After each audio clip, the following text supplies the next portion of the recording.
დღეს შენ გაიცნობ იმას, ვინც მთელი ცხოვრება გმართავდა შენ და ვისაც შენ არასდროს უხმობდი სახელით. შენ ალბათ გსმენია სიტყვა ქვეცნობიერი. გსმენია ფილმებში, წიგნებში, ფსიქოლოგიურ ტრენინგებზე.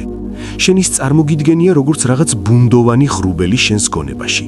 ან იქნებ მისტიკური სკივრი, სადაც ძველი მოგონებები ინახება, ან კიდევ ჯადოსნური ჯინი, რომელიც სურვილებს ასრულებს.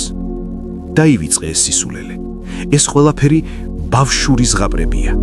ქვეცნობიერი არ არის რაღაც ბურუსი შენში. ქვეცნობიერი არ არის ჯადოსნობა. ქვეცნობიერი ეს არის ოპერაციული სისტემა. ეს არის უზარმაზარი ცივი ბიოლოგიური სერვერი, რომელიც არასდროს ითიშება. ქვეცნობიერი არის შენი ნამდვილი მეფე. შენი გონება, შენი მე, შენი პიროვნება კი ეს არის მხოლოდ მისი პრესმდივანი. პატარა სუსტი ფიგურა, რომელიც ყოველდღე გადის ტელევიზიით და გატყუებს, თითქოს შენ ხარ უფროსი. სინამდვილეში შენ ხარ მარიონეტი. ქვეცნობიერი კი ძაფების მფლობელი. თანამედროვე ფსიქოლოგია სულ უფრო ხშირად საუბრობს იმაზე, რომ ჩვენი ქცევის დიდი ნაწილი ავტომატური პროცესების შედეგია, რასაც ზოგჯერ ქვეცნობიერ გონებას უწოდებთ. ქვეცნობიერი პროცესების ძალაზე საუბრობენ როგორც ნეირომეცნიერები, ასევე ფსიქოლოგიის პოპულარიზატორები. მაგალითად, დოქტორი ჯო დისპენზა, ბრიუს ლიპტონი, ჯონ კეხო ყველა თანხმდება ერთ რამეზე. შენი ცნობიერი გონება, შენი ნეოკორტექსი, შენი ლოგიკა. ეს არის აისბერგის მხოლოდ წვერი. შენი ტვინის დაახლოებით 5%. დანარჩენი ყველაფერი, ლიმბური სისტემა, ბაზალური განგლიები, ტვინის ღერო, ცერებელუმი, ეს არის ქვეცნობიერი. ეს არის უზარმაზარი, ბნელი ოკეანე, რომელიც მუშაობს შენს გარეშე. დაფიქრდი, შენ არ ფიქრობ როგორ ისუნთქო. შენ არ აძლევ ბრძანებას გულს, ახლა შეიგუმშე. შენ არ არეგულირებ შენი სხეულის ტემპერატურას. შენ არ აკონტროლებ ჰორმონალურ ბალანსს. ვინ ეკეთებს ამას? ქვეცნობიერი. ის არის გენიალური ინჟინერი, რომელიც მართავს მილიარდობით უჯრედს ერთდროულად. ის ახდენს საჭმლის მონელებას, ჭრილობების შეხორცებას, თმის ზრდას და ამავდროულად ის ინახავს შენს ყველა შიშს, ყველა ტრავმას, ყველა ჩვევას. ის მუშაობს 24 საათი კვირაში 7 დღე. მაშინაც კი როცა გძინავს. უფრო სწორად, განსაკუთრებით მაშინ როცა გძინავს. შენი მე, შენი ცნობიერი, ის იღლება, ის ითიშება, ის სუსტია. პარადოქსი ისაა, რომ შენ გონია ამ 5%-ით მართავს საკუთარ ცხოვრებას. კვლევების მიხედვით, ჩვენი ცნობიერი გონება წამში მხოლოდ რამდენიმე ათეულ ბიტ ინფორმაციას ამუშავებს, მაშინ როდესაც არაცნობიერი პროცესები პარალელურად ამუშავებს გაცილებით მეტ სიგნალს, მილიონობით ერთეულ ბიტს წამში. ეს ნიშნავს, რომ ახლა, როდესაც ამ ვიდეოს უყურებ, სანამ შენ აცნობიერებ ჩემს ერთ სიტყვას, შენმა ქვეცნობიერმა უკვე დაასკანერა ოთახის ტემპერატურა, შენი სხეულის პოზა, ჰაერის შემადგენლობა, შენი კუჭის მჟავიანობა, შენი პარტნიორის სუნთქვის რიტმი მეორე ოთახში და ათასობით სხვა დეტალი. ეს ნიშნავს, რომ შენი ცხოვრების 99% ხდება შენს გარეშე. შენ ხედავ მხოლოდ ზედაპირს, პატარა ვიწრო სხივს სიბნელეში. ქვეცნობიერი ხედავს ყველაფერს. ეს ნიშნავს ერთ ძალიან მნიშვნელოვან რამეს. შენ არ ხედავ რეალობას პირდაპირ. შენ ხედავ რეალობის ვერსიას, რომელმაც გამოიარა შენი ქვეცნობიერი ფილტრი. ის არჩევს, რას მიაქცევ ყურადღებას, რას ჩათვლის საფრთხედ, რას შესაძლებლობად. ეს ნიშნავს, რომ შენ არ ხედავ სამყაროს ისეთად, როგორიც ის არის. შენ ხედავ სამყაროს ისეთად, როგორცაც შენი ქვეცნობიერი გადაწყვეტს, რომ დაგანახოს. სწორედ ამიტომ ორი ადამიანი შეიძლება ერთსა და იმავე სიტუაციას სრულიად განსხვავებულად ხედავდეს. ის, რაც ერთისთვის შეიძლება იყოს პრობლემა, მეორესთვის შეიძლება იყოს შესაძლებლობა. ის, რაც ერთისთვის აღიქმევა საფრთხედ, მეორესთვის შეიძლება იყოს უბრალოდ გამოცდილება. სამყარო იგივე რჩება, მაგრამ რეალობა, რომელსაც ისინი ხედავენ, უკვე განსხვავებულია. და სწორედ აქ იმალება ყველაზე საინტერესო. თუ ქვეცნობიერი წყვეტს რას ხედავ, მაშინ ის დიდწილად წყვეტს იმასაც, თუ როგორ ცხოვრობ. თანამედროვე ნეირომეცნიერებაში სულ უფრო პოპულარული ხდება ერთი საინტერესო იდეა. ტვინი არ არის უბრალოდ კამერა, რომელიც რეალობას იღებს. ის უფრო ჰგავს პროგნოზის მანქანას. ის მუდმივად ქმნის ვარაუდებს იმის შესახებ, რა მოხდება შემდეგ. სად არის საფრთხე, ვინ არის მეგობარი, სად არის უსაფრთხოება. და როდესაც რაღაც რეალურად ხდება, ტვინი უბრალოდ ამოწმებს და ემთხვა თუ არა რეალობა მის პროგნოზს. სხვა სიტყვებით რომ ვთქვათ, შენი ტვინი ხშირად უკვე ერთი ნაბიჯით წინ არის. ეს იდეა კარგად ჩანს ნეირომეცნიერის ბენჯამინ ლიბეტის ცნობილ ექსპერიმენტშიც. ამ ექსპერიმენტმა აჩვენა, რომ ტვინში მოქმედების დაწყების სიგნალი ჩნდება დაახლოებით 500 მილიწამით ადრე, ვიდრე ადამიანი აცნობიერებს, რომ გადაწყვეტილება მიიღო. და როცა გგონია, რომ რაღაც ინტუიციურად იგრძენი, ეს ინტუიცია არ არის მაგია. ეს არის ქვეცნობიერის უზარმაზარი გამოთვლითი ძალა, რომელმაც დაამუშავა მილიონობით ბიტი ინფორმაცია და მოგცა მზა პასუხი, სანამ შენი ზანტი ცნობიერი საერთოდ მიხვდებოდა რა ხდება. მოდით ცოტა ხნით შევჩერდეთ ამ მომენტზე. ინტუიცია. შენ მას ეძახი მეექვსე გრძნობას, ეძახი ზეციურ მინიშნებას, ეძახი გულის ხმას. მოდი რომანტიკა გვერდზე გადავდოთ. ინტუიცია არ არის მაგია. ინტუიცია არის უმაღლესი მათემატიკა, რომელსაც შენი ტვინი ასრულებს სინათლის სიჩქარით. დააკვირდი ფაქტებს. როცა ოთახში შედიხარ და უცებ გრძნობ დისკომფორტს, თუმცა ყველაფერი ნორმალურად ჩანს. ეს არ არის მისტიკა. შენმა ქვეცნობიერმა დაასკანერა ადამიანის თვალის გუგის მიკროგაფართოება, რაც აგრესიას ნიშნავს. მან დააფიქსირა სუნთქვის რიტმის უმცირესი ცვლილება. მან იგრძნო ფერომონები, რომლებსაც შენი ცხვირი ვერც კი ამჩნევს. მან დაამუშავა ათასობით მონაცემი წამის მე-1000-ში და მოგცა მზა დასკვნა ემოციის სახით. გაიქეცი. კიდევ ერთი საინტერესო მაგალითი, ფორმულა 1-ის მძღოლები. როცა მანქანა 300 კმ/სთ-ში სიჩქარით მიდის, მძღოლს ფიზიკურად არ აქვს დრო რომ იფიქროს, მოსახვევია, უნდა დავამუხრუჭო. თუ ის იფიქრებს, ის მოკვდება. მძღოლი მოქმედებს მანამ, სანამ სიგნალი ტვინის ქერქამდე მივა. მისი სხეული, მისი ხელები და ფეხები იღებენ გადაწყვეტილებას დამოუკიდებლად, მილიწამებში. ეს არის ინტუიცია. ეს არის სუპერკომპიუტერი, რომელიც შენს თავის ქალაში ზის და რომელსაც შენ უმეტეს შემთხვევაში უგულებელყოფ.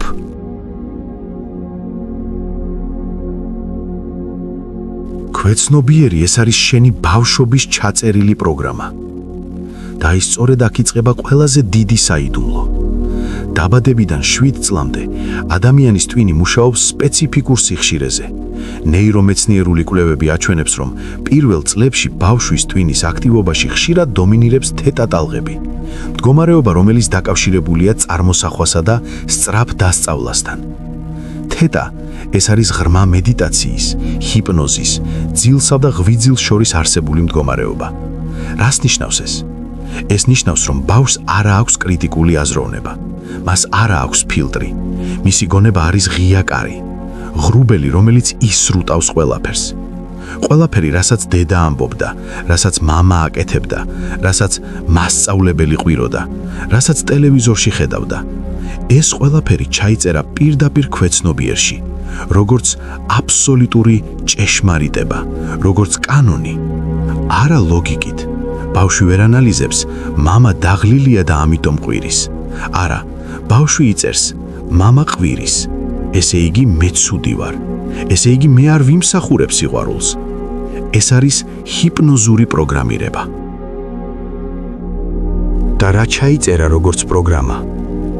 ყველაფერი. დედა ამბობდა, ფული რთულად საშოვნელია. მამა ყვიროდა, შენ არაფრის მაქნისი ხარ. მასწავლებელი მიგითითებდა, კარგი გოგონები ჩუმად არიან. ბაბუა ამბობდა, მდიდრები ცუდები არიან. ბებია გასწავლიდა, კარგი ბავშვები უფროსებს არ ეპასუხებიან. ეს ყველაფერი ჩაიწერა მაშინ, როცა შენ ვერაფერს აკონტროლებდი. და დღეს შენ 30, 40, 50 წლის ხარ. გონია რომ თავისუფალი ხარ. მაგრამ შენი ცხოვრების 95%-ს მართავს ის 5 წლის ბავშვის პროგრამა. შენ ირჩევ პარტნიორს, რომელიც მამას გავს, რათა ქვეცნობიერად სცადო მისი გამოსწორება და სიყვარულის მოპოვება.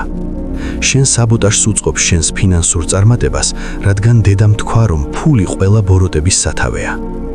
შენ გეშინია სცენაზე გამოსulis, რადგან მასწავლებელმა დაგცინა პირველ კლასში. შენ ხარ ძველი ჩანაწერების პლეიერი და შენ ვერც კი ამჩნევ, რომ მუსიკა, რომელსაც უკრავ, შენი დაწერილი არ არის. სანამ არ გააცნობიერებ, რომ შენი მე ეს არის სხვების ხმების ექო, შენ დარჩები იმ ბავშვად, რომელიც ელოდება, როდის მოეწონება ის მშობელს, მაშინაც კი თუ მშობელი დიდი ხანია გარდაიცვალა. ქვეცნობიერი ეს არის შენი სხეული. მოდი საბოლოოდ გავანადგუროთ დუალიზმის მითი. გონება და სხეული. თითქოს ორი სხვადასხვა რამ იყოს. არა. გონება და სხეული ეს ერთი სისტემაა და როგორც ნეირომეცნიერებამ და ფსიქონეიროიმუნოლოგიამ ბოლო წლებში დაამტკიცეს, შენი ქვეცნობიერი გონება ფიზიკურად არსებობს შენ სხეულში. როგორ?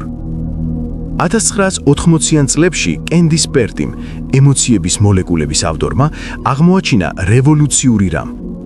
ინფორმაცია ტვინში მხოლოდ ელექტრონული იმპულსებით კი არ გადადის, არამედ ქიმიურად, ნეიროპეპტიდების საშუალებით. როდესაც შენ განიცდი ემოციას, ვთქვათ ბრას, შენი ტვინი ამზადებს სპეციფიკურ ქიმიურ კოქტეილს. ეს პეპტიდები სისხლის ნაკადით ვრცელდება მთელ სხეულში და ეძებს უჯრედებს. და იცი რა ხდება? შენი იმუნური უჯრედები, შენი კუჭის უჯრედები, შენი კანის უჯრედები, ისინი ფაქტობრივად ისრუტავენ ამ ემოციას. უჯრედი ფიზიკურად იცვლება. თუ შენ ხშირად ბრაზობ, შენი სხეული ხდება ბრაზზე დამოკიდებული.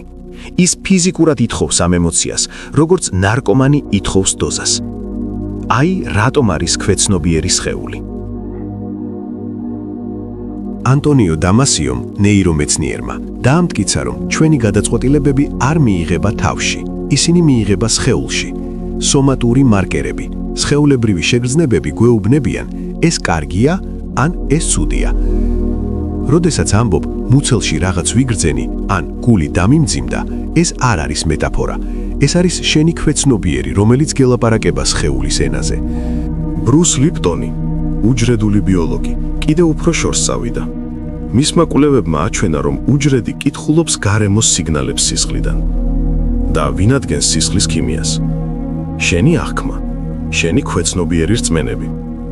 როცა გაქვს რწმენა, მე საკმარისად კარგი არ ვარ, შენი ქვეცნობიერი რწმენასთან შესაბამისი ფიქრების შედეგად წარმოქმნილ ემოციებს გარდაქმნის ნეიროპეპტიდებად, ქიმიურ სიგნალებად, რომლებზეც რეაგირებს სხეული. კუნთებში იმატებს დაძაბულობა, გულისცემის რიტმი იცვლება, ჰორმონალური ბალანსი ირღვევა. კვლევებით დადგენილია, რომ ქრონიკული სტრესი და ნეგატიური ემოციები გავლენას ახდენს იმუნურ სისტემაზე და დროთა განმავლობაში შეიძლება გაიზარდოს სხვადასხვა დაავადების რისკი. შენი ავადმყოფობა ხშირად არ არის შემთხვევა. ეს არის შენი ქვეცნობიერი პროგრამის ფიზიკური მატერიალიზაცია. ეს არის შენი სხეული, რომელიც ყვირის იმას, რისი თქმისაც შენს გონებას ეშინია. ყოველი ემოცია, რომელიც შენ განიცადე და არ გამოხადე, ყოველი ტრავმა, ყოველი შიში, ის არ გამქრალა, ის ჩაიწერა. თუ გაინტერესებს რა კავშირია ქვეცნობიერსა და დაავადებებს შორის, ქრონიკულ ტკივილებს შორის, ამ ვიდეოს ყურების შემდეგ გირჩევ უყურო ჩემს ვიდეოს სახელწოდებით რატომ გტკივა სხეული, როცა ემოციებს ახშობ. იუნგი ამბობდა, სანამ არ გააცნობიერებ ქვეცნობიერს, ის მართავს შენს ცხოვრებას და შენ მას ბედს ეძახი. ქვეცნობიერი ეს არის შენი ნამდვილი ღმერთი. კარლ იუნგი, ექჰარტ ტოლე, ნისარგადატა მაჰარაჯი, მისტიკოსები და ფსიქოლოგები საუკუნეების განმავლობაში სხვადასხვა ენაზე, მაგრამ ერთსა და იმავეს ამბობდნენ. ქვეცნობიერი არის ის, ვინც წყვეტს შენს ბედს. სასიკვდილო განაჩენივით ჟღერს. შენ გონია, რომ ღმერთი ცაშია? არა. ღმერთი ის ძალა, რომელიც წყვეტს შენს რეალობას, შენსავე თავშია. და ეს ღმერთი ბრმა. დააკვირდი შენს ცხოვრებას. ის წვეთს როდის გაღიღვიძებს შუაღამე შიშით, ცივი ოფლით დაფარული. შენ არ აირჩიე ეს, შენ გინდოდა ძილი, შენ გინდოდა სიმშვიდე, მაგრამ მან გადაწყვიტა, რომ ახლა დროა პანიკის და შენ ემორჩილები. და შენ იწყებ ფიქრს იმაზე, რაც 15 წლის წინ მოხდა. ის არის ის, ვინც გიბიძგებს აიღო ტელეფონი და დაურეკო იმ ადამიანს, რომელმაც გაწყენინა, რომელმაც ფეხქვეშ გაქთელა. შენი ლოგიკა, შენი ჭკვიანი მე ყვირის, არ დარეკო, თავმოყარეობა იქონიე. შენი მეგობრები გთხოვენ, ნუ დარეკავ. შენი თერაპევტი გაფრთხილებს, ეს თვით დესტრუქციაა. მაგრამ შენი ხელი თვითონ იღებს ტელეფონს, შენი თითები თვითონ კრეფენ ნომერს და როცა ის პასუხობს, შენი ხმა თვითონ ამბობს, მომენატრე. ეს არ ხარ შენ, ეს არის შენი ქვეცნობიერი, რომელიც ასრულებს ძველ კონტრაქტს, ტკივილი უდრის სიყვარულს. მას სჭირდება ის ემოცია, თუნდაც ტკივილი, რომელიც ამ ზარს მოხვება. მას სჭირდება ის ნაცნობი დრამა. ის არის ის, ვინც გაიძულებს აირჩიო იგივე ტიპის პარტნიორი მეათედ. შენ ამბობ, ამჯერად სხვაგვარად იქნება, ის სხვანაირია. მაგრამ 3 თვეში აღმოაჩენ, რომ ის ზუსტად ისე გაჩუმებს, როგორც მამა გაგაჩუმებდა. ზუსტად ისე გაკონტროლებს, როგორც შენი ყოფილი. ზუსტად ისე გაგრძნობინებს თავს უმნიშვნელოდ, როგორც შენი პირველი სიყვარული. შენ არ ირჩევ მას, შენი ქვეცნობიერი ირჩევს. ის არის რადარი, რომელიც სკანირებს ასობით ადამიანს და პოულობს ზუსტად იმ ერთს, რომელსაც აქვს იგივე ვიბრაცია, იგივე დაფარული ტრავმა, იგივე სიცივე, რაც მალა შენს ჰქონდა, ან დედა შენს. და ის გიზიდავს მისკენ მაგნიტივით. შენ ამას ქიმიას ეძახი, სიყვარულს ეძახი. სინამდვილეში ეს არის ტრავმული მიჯაჭვულობა, ეს არის შენი ქვეცნობიერის მცდელობა, ხელახლა გაითამაშოს ბავშვობის სცენარი, იმ იმედით, რომ ამჯერად მაინც ექნება ბედნიერი დასასრული. ის არის ის, ვინც გაიძულებს თქვა არა, როცა გინდა თქვა დიახ. ვინც გაიძულებს გაჩუმდე და გადაყლაპო ბრაზი, როცა გინდა იყვირო. რატომ? იმიტომ რომ 5 წლის ასაკში შენ ისწავლე, თუ ვიყვირებ, დავისჯები, თუ შევეპასუხები, ცუდი ვიქნები და ეს ბრძანება, გაჩუმდი და გადარჩები, დღესაც აქტიურია და შენ ამ ყველაფერს ეძახი მე. მე ასეთი ხასიათი მაქვს, მე მორცხვი ვარ, მე ფეთქებადი ვარ, მე ასეთი ბედი მაქვს. ეს არის ყველაზე დიდი ილუზია, ყველაზე დიდი ტყუილი. ეს არ ხარ შენ. ეს არის შენი პროგრამა, ეს არის შენი ქვეცნობიერი ღმერთი, რომელსაც შენ ბრმად ემსახურები და რომელსაც საკუთარ თავს უწოდებ. და ბოლოს, ქვეცნობიერი არ არის შენი მტერი. ეს არის პარადოქსი, რომელიც უნდა გაიგო თუ გინდა გადარჩე. ის არ გებრძვის, მას არ სწულხარ. პირიქით, ის არის შენი ყველაზე ერთგული მცველი. შენი პირადი დაცვა, შენი ანგელოზი და შენი დემონი ერთდროულად. მისი ერთადერთი მიზანია შენი გადარჩენა. არა ბედნიერება, არა წარმატება, არა სიყვარული, გადარჩენა. მისი ლოგიკა მარტივია და სასტიკი. თუ ჩვენ გადავრჩით გუშინ, მაშინ დღესაც იგივე უნდა გავაკეთოთ. ნებისმიერი ცვლილება არის რისკი. რისკი კი არის სიკვდილი. ის გიცავს სიკვდილისგან, ის გიცავს ტკივილისგან, ის გიცავს უცნობისგან. როცა გინდა ახალი სამსახური, ის გიგზავნის შიშს, რომ დაგიცვას მარცხისგან. როცა გინდა სიყვარული, ის გიგზავნის ეჭვს, რომ დაგიცვას გულის ტკენისგან. როცა გინდა გამოხვიდე კომფორტის ზონიდან, ის გიგზავნის სიზარმაცეს, რომ დაგიცვას ენერგიის ხარჯვისგან. მას უყვარხარ იმაზე მეტად, ვიდრე შენ თვითონ გიყვარს საკუთარი თავი. მას უყვარხარ ტოქსიკური, მესაკუთრე, მახრჩობელა სიყვარულით. და სწორედ ამიტომ ის არასდროს გიშვებს თავისუფლებაში, რადგან მისთვის თავისუფლება ეს არის უცნობი. უცნობი ნიშნავს საფრთხეს, საფრთხე კი სიკვდილს. ახლა გესმის? ახლა ხვდები, რატომ არის ასე ძნელი, როდესაც ცდილობ შეცვალო რაიმე შენს ცხოვრებაში. შენ არასდროს ყოფილხარ უფროსი შენს ცხოვრებაში. შენ ყოველთვის იყავი სტუმარი საკუთარ სხეულში, საკუთარ გონებაში. და დღეს პირველად გაიგე, ვინ არის ნამდვილი მასპინძელი. ქვეცნობიერი არ არის რაღაც შენში. ქვეცნობიერი ეს შენ ხარ. ყველაფერი, რაც შენ გონია, რომ არ ხარ, ყველაფერი, რისიც გრცხვენია, ყველაფერი, რაც გძულს საკუთარ თავში, ყველაფერი, რასაც მალავ, ყველაფერი, რაც გაღიზიანებს სხვაში, ის არის შენი ყველაზე სუფთა, ყველაზე გულწრფელი, ყველაზე ბავშვური ნაწილი, ის, ვინც გადარჩა. და ახლა ამ ცოდნით შეიარაღებულს შენ გაქვს არჩევანი. ან განაგრძობ ბრძოლას მასთან, განაგრძობ მის ძალადობრივ დათრგნულას პოზიტიური აზროვნებითა და ნებისყოფით. მაშინ იცოდე, ის მოგიგებს ყოველთვის.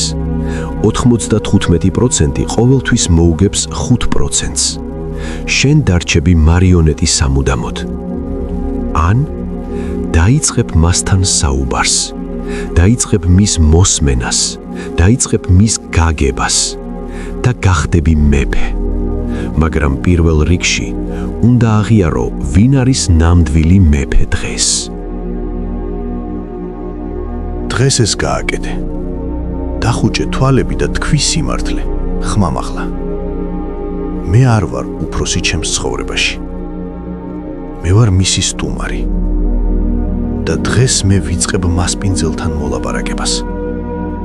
და როცა ამას გულწრფელად იტყვი, როცა შეწყვეტ ომს საკუთარ თავთან, როცა იარაღს დაყრი, როცა გადაწყვეტ, რომ აღარ ებრძოლო საკუთარ ჩრდილს, არამედ ესაუბრო მას, როცა შეწყვეტ მის დევნას და პირველად მთელი შენი არსებობით თვალებში ჩახედავ მას და ეტყვი, მე გხედავ, მე მესმის შენი და მე მადლიერი ვარ, რომ აქემნე ცოცხალი მომიყვანე.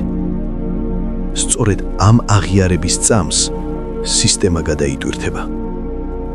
ის დაიწყებს ცვლილებას, არა ძალადობით, არა ნებისყოფის კრიჭაშეკრული ბრძოლით, არავედ მიღებით. რადგან როცა შენი ქვეცნობიერი იგრძნობს, რომ მას აღარ ემუქრები, რომ შენის მიიღე, ის ცვლის თავის უმთავრეს დირექტივას. ის წყვეტს შენს დაცვას ცხოვრებისგან და იწყებს შენს დაცვას თავისუფლებისთვის. და ეს არის ყველაზე დიდი ალქიმია, რაც კი ადამიანის ფსიქიკაში შეიძლება მოხდეს. შენი მცველი, რომელიც კარებს გიკეტავდა, ხდება შენი ყველაზე ძლიერი მოკავშირე, რომელიც გზას გიკვალავს. შენი შინაგანი დემონი შენს მფარველ ანგელოზად გარდაისახება.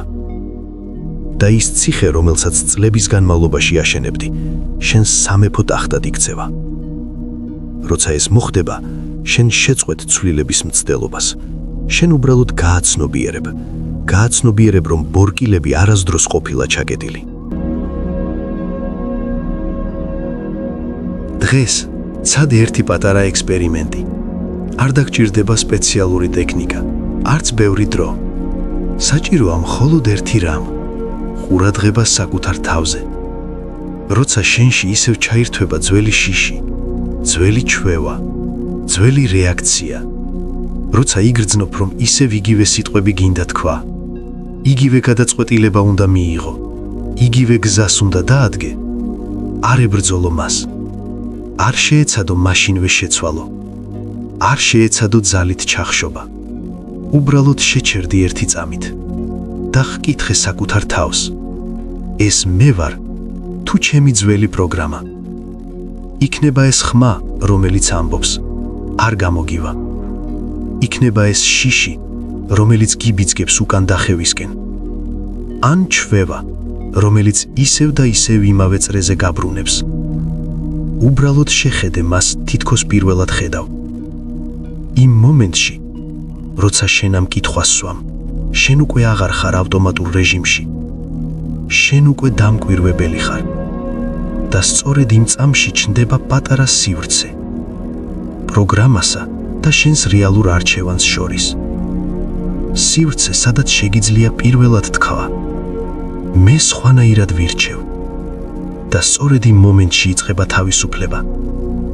არა დიდი რევოლუციით, არა ერთ დღეში, არამედ ერთი პატარა გაცნობიერებით, რომ შენ შეგიძლია დაინახო პროგრამა.